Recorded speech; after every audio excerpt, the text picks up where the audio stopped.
Good morning, students.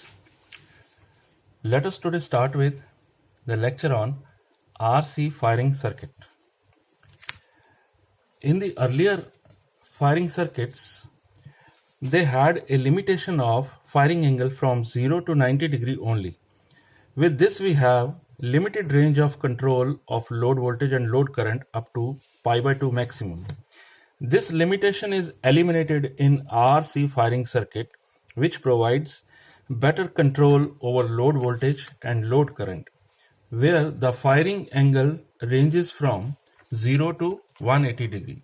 So, a better control over load voltage and load current can be possible with this circuit. So, this is called RC firing circuit. A capacitor which is connected in the circuit is charged to peak value Vm through the diode D2 during the negative half cycle with its lower plate positive and the upper plate negative at an angle of omega t equal to 270 degrees. After this angle, it starts discharging through the path C, R, load, source and C exponentially. Its discharge rate is controlled by the potentiometer resistance R, where omega t is equal to 2 pi. Capacitor voltage is still negative. It discharges completely between 2 pi and 3 pi. The discharge rate is given by the time constant RC. Now the capacitor gets charged with upper plate positive. When the voltage crosses C,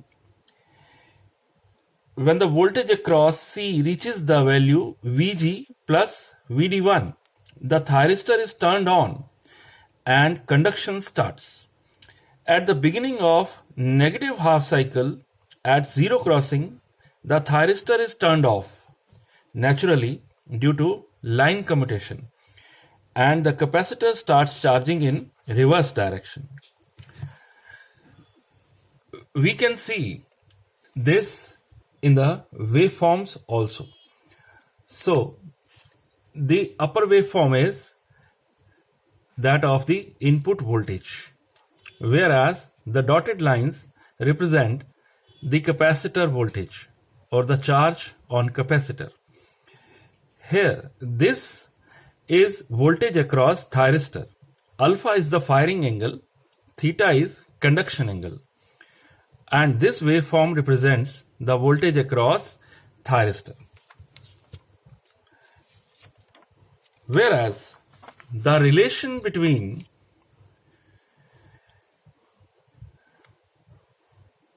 for RC is given by RC greater than equal to 0.65 t, where t is equal to 2 pi by omega. That is the time period. RC is greater than equal to 0.25 into 2 pi by omega, which is equal to 4 by omega. For thyristor to trigger, Vc is equal to Vg plus Vd1.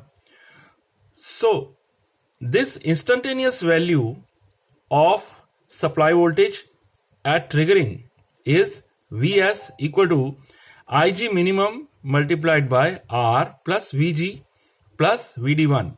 So, R is equal to Vs minus Vg minus Vd1 divided by Ig minimum, where Ig minimum is the minimum current required to trigger the device.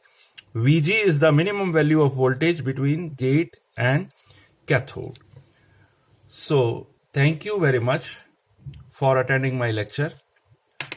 Please share my lecture with your friends.